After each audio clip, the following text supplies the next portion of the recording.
हमारे शानदार स्वागत और आतिथ्य सत्कार के लिए मैं राष्ट्रपति श्री का हार्दिक आभार व्यक्त करता हूं। आज उज्बेकिस्तान का इंडिपेंडेंस डे है। कल किर्गिस्तान का राष्ट्रीय दिवस था। इस अवसर पर मैं दोनों लीडर्स को बधाई और शुभकामनाएं देता हूं। एक्सेलेंसी, पिछले 24 वर्षों एससीओ का पूरे यूरेशिया क्षेत्र की एक्सटेंडेड फैमिली को जोड़ने में बहुत महत्वपूर्ण योगदान रहा। भारत ने एक सक्रिय सदस्य के रूप में हमेशा कंस्ट्रक्टिव और सकारात्मक भूमिका निभाई है। एससीओ को लेकर भारत की सोच और नीति 3 मुख्य स्तंभों पर आधारित है।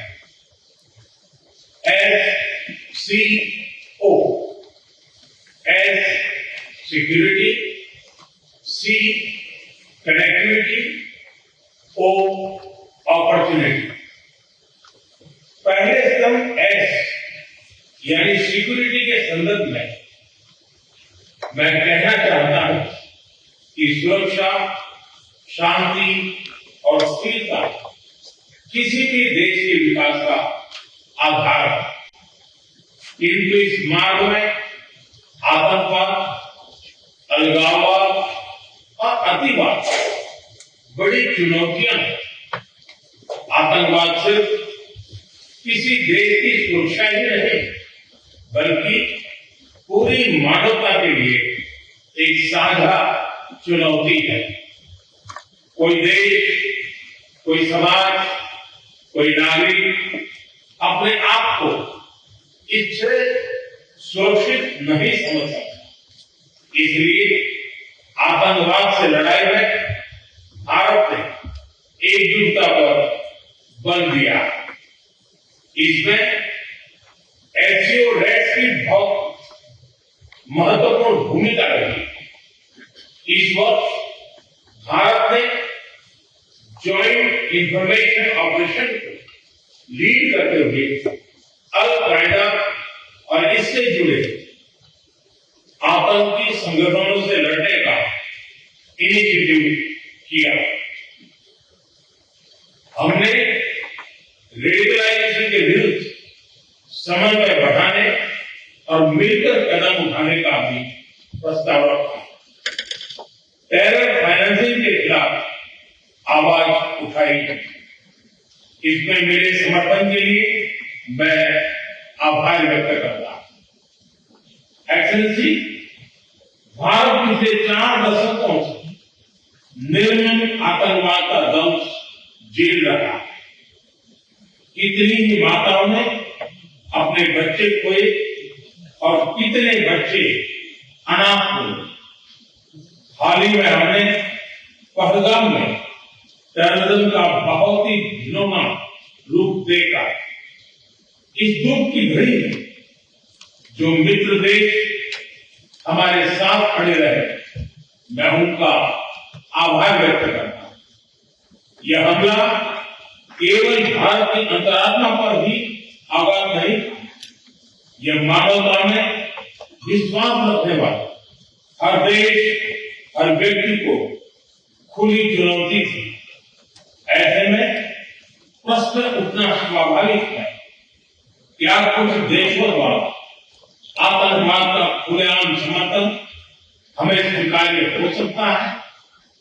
एक्सेलेंसी, हमें स्पष्ट रूप से और एक स्वर में कहना होगा कि आतंकवाद पर कोई भी डबल स्टैंडर्ड स्वीकार्य नहीं होगी। हमें मिलकर आतंकवाद का हर रंग में, हर रूप में विरोध करना होगा। ये मानवता के प्रति हमारा दायित्व है।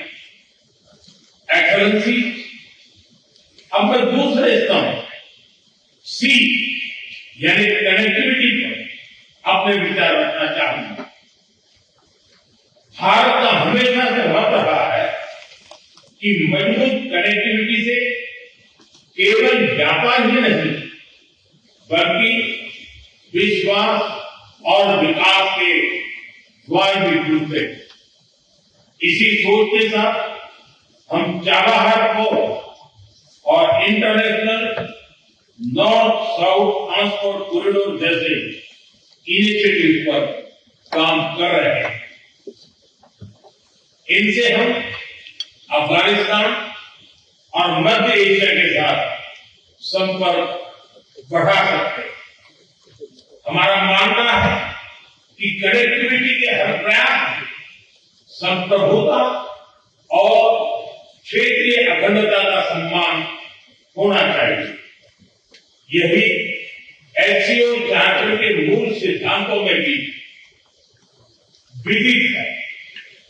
Connectivity that bypasses sovereignty, losing trust and meaning.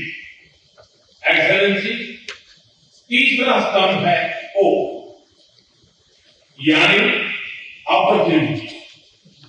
Opportunity for cooperation and reform. 2023 में भारत की अध्यक्षता के दौरान नई ऊर्जा और विचारों का संचार हुआ। स्टार्टअप और innovation, traditional medicine, youth empowerment, digital inclusion और शेयर्ड बुद्धिस्ट हेरिटेज जैसे नए विषयों को अपने सहयोग में जोड़ा। हमारा प्रयास था कि एससीओ को सरकारों के परे भी ले जाए। सामान्य मानवी, यंग साइंटिस्ट, स्कॉलर्स और स्टार्टअप को भी आपस में जोड़े। हमारे पीपल टू पीपल टैंक में दृढ़ता देने के लिए मैं आज एक और सुझाव रखना चाहूंगा। एससीओ के अंतर्गत एक सिविलाइजेशन डायलॉग फोरम बनाया गया। इससे हम अपनी प्राचीन सभ्यताओं, कला, साहित्य और परंपराओं को वैश्विक मंच पर साझा कर सकते। एक्सेलेंसी, आज भारत रिफॉर्म, परफॉर्म, ट्रांसफॉर्म के मूल मंत्र पर आगे बढ़ रहा है। कोविड हो या वैश्विक आर्थिक अस्थिरता, हमने हर चुनौती को अवसर में बदलने का प्रयास किया है। हम लगातार वाइड रेंजिंग रिफॉर्म पर काम कर रहे हैं। इस देश में विकास के साथ साथ अंतर्राष्ट्रीय सहयोग के लिए भी नए अवसर खुल रहे हैं। मैं आप सभी को भारत की विकास यात्रा से जुड़ने के लिए आमंत्रित करता हूं। एक्सेलेंसी, यह खुशी की बात है कि एससीओ भी समय के अनुरूप इवॉल्व हो रहा है। ऑर्गेनाइज्ड क्राइम, ड्रग ट्रैफिकिंग और साइबर सिक्योरिटी जैसी समकालीन चुनौतियों से निपटने के लिए 4 नए केंद्र बनाए जा रहे हैं। हम इस रिफॉर्म ओरिएंटेड माइंडसेट का स्वागत करते हैं। वैश्विक संस्थानों में रिफॉर्म के लिए एससीओ सदस्य आपसी सहयोग बढ़ा सकते हैं। संयुक्त राष्ट्र की 80वीं वर्षगांठ के अवसर पर हम एकमत होकर यूएन रिफॉर्म का आह्वान कर सकते हैं। ग्लोबल साउथ की आकांक्षाओं को आउटडेटेड फ्रेमवर्क में कैद रखना भावी पीढ़ियों के प्रति घोर अन्याय है। नई पीढ़ी के बहुरंगी सपनों को हम पुराने जमाने की ब्लैक एंड व्हाइट स्क्रीन पर नहीं दिखा सकते। स्क्रीन बदलनी ही होगी। एससीओ मल्टीलेटरलिज्म और इंक्लूसिव वर्ल्ड ऑर्डर का मार्गदर्शक बन सकता है। मुझे खुशी है कि इस महत्वपूर्ण विषय पर आज एक स्टेटमेंट जारी किया जा रहा है। एक्सेलेंसी, हम सभी पार्टनर्स के साथ समन्वय और सहयोग के साथ आगे बढ़ रहे हैं।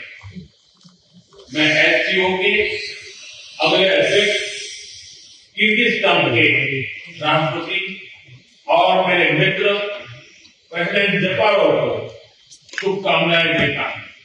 बहुत बहुत धन्यवाद।